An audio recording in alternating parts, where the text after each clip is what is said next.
Ayan, papasok tayo. Nandito ko rin.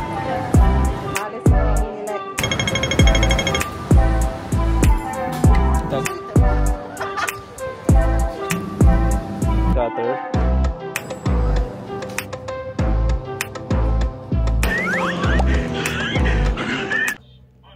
Good morning guys, it's another day here in the cruise, pero this time medyo iba naman kasi nandito na tayo sa HK Hong Kong.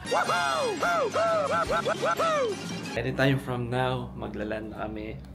Tignan nyo guys. Ang ganda ng weather. So, maganda yung lakad natin ngayon. Hindi mainit. Hindi mainit. That's what's up! Hindi na kami magbe-breakfast dito sa loob. Doon na lang kami sa labas. Pero lakad-lakad muna kasi tignan nyo naman, ang laki na ng mukha ko. Puro kasi buffet eh.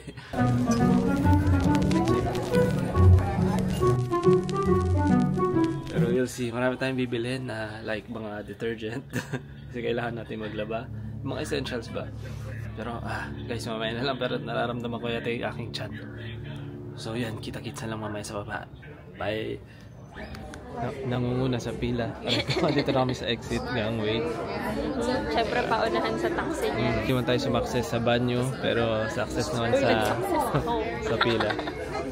Dahil marami tayong makakain sa Hong Kong. Marami ba? Mag-didim sa...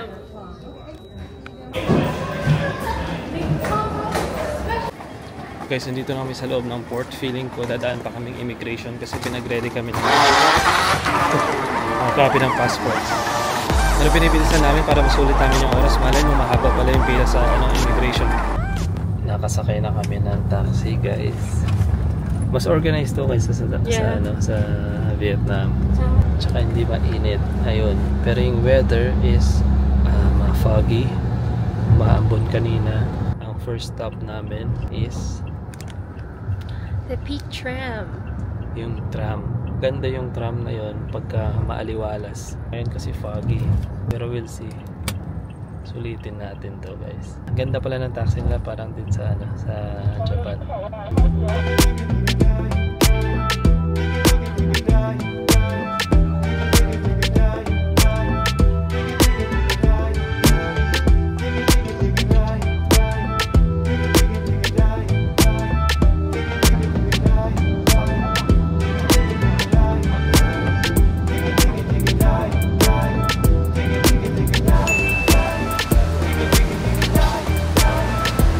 Madam Tusad.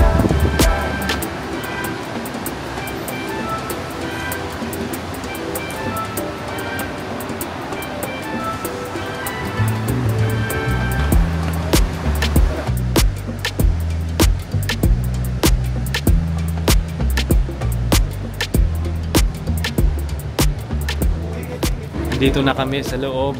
Papasok na kami sa tram.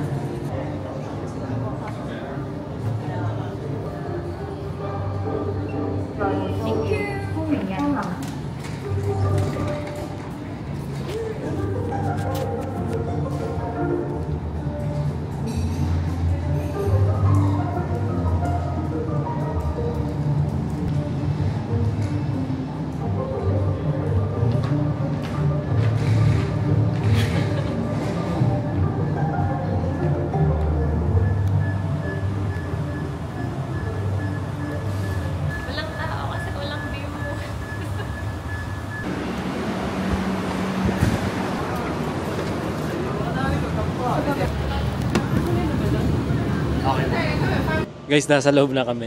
Andito kami sa pinakadulo. Katabi namin yung driver dito. Ganda ng tram nila. Pakita ko yung view namin dito. Unang stop namin sa Hong Kong, The Peak Tram. Sikat to kasi it's one of the oldest funicular railways sa buong mundo. Dapat makikita mo yung buong skyline ng Hong Kong pag-akyat mo sa taas eh. Kaso pag malas katulad namin, welcome to the cloud zone. As in, wala kang makikita. Pero ang ride solid pa rin ha. Ang steep, ang bilis, parang roller coaster, pero diretso. Ito ang tip, ang best time na pumunta ay morning on a clear day para sure na may view, di ba?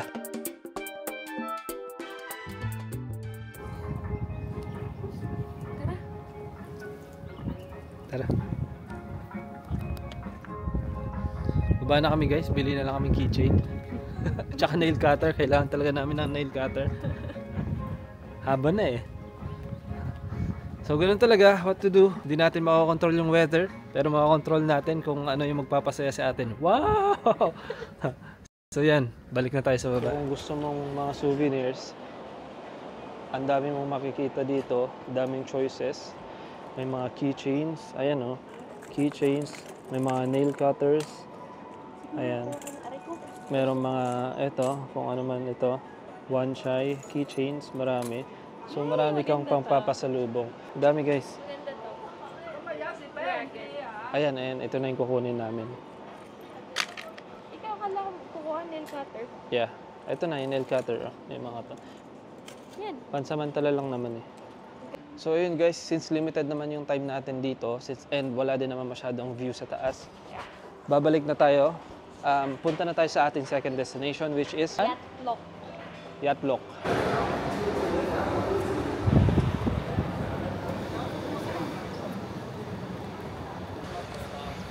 Grabe, ang ganda sana dito.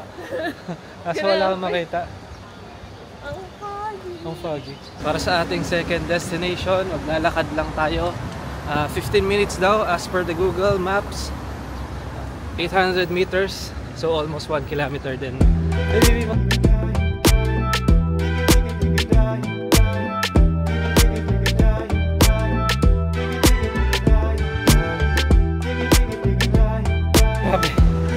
Ang layo na inakyat namin.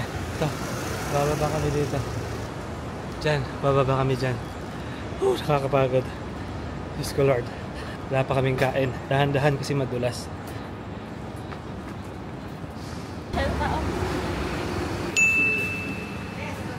Masa. Oh!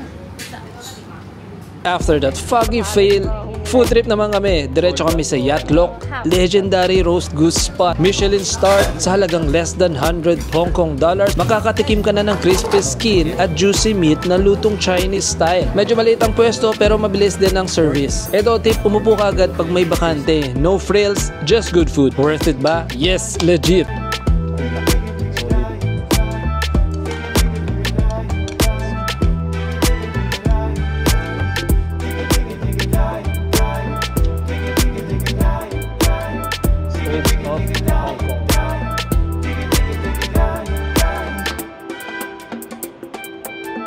Kung may extra time ka, donkey is always a good idea.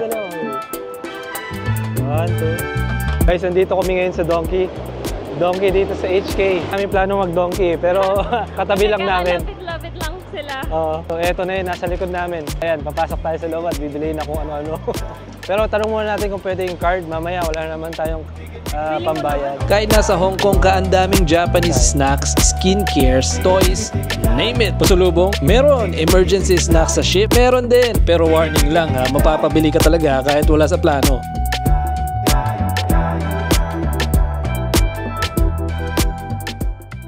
Ay, sumakses na naman.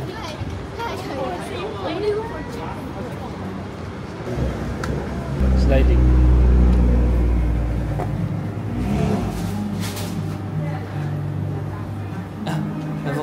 Avocado. Ano, Al Capone. Mayroon Al Capone. Lugo na lang. Avocado.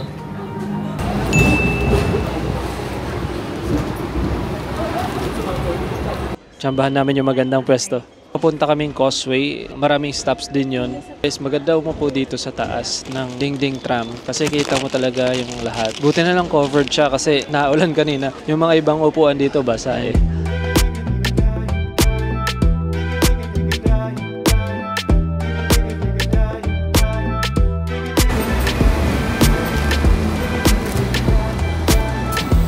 After namin mag-food trip at nag-donkey ay nag-bus kami papunta sa Causeway Bay.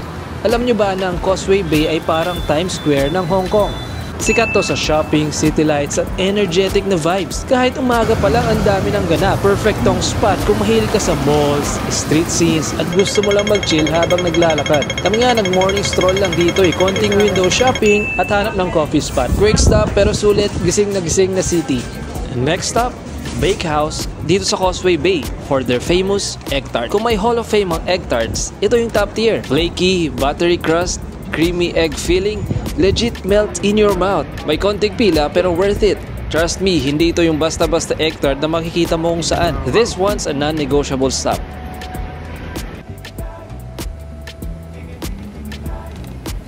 Kung fan ka ng Hello Love Goodbye, familiar to sa yung next stop namin, ang Monster Building. Literal na residential building to ha, sobrang compressed, sobrang photogenic, hidden gem sa Quarry Bay area.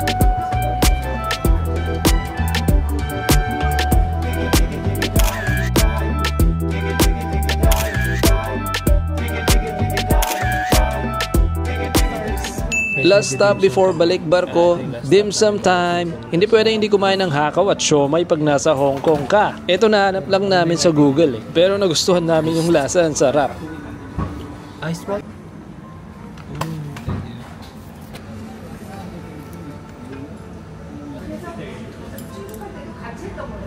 2 minutes na lang naiwan.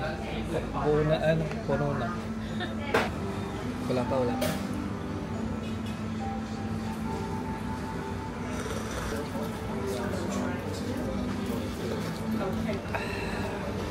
Sarap. Iba pala pag original. Authentic.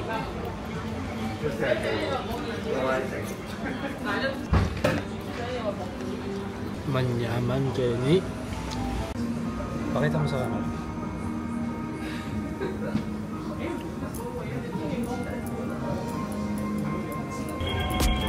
We're back on the ship and syempre ending the day with our favorite spot, the jacuzzi. After a long day. Sobrang relaxing after all the lakad, kain, and adventures. This is the life. No rush, no stress, just warm water and good views. Till the next port, let's go!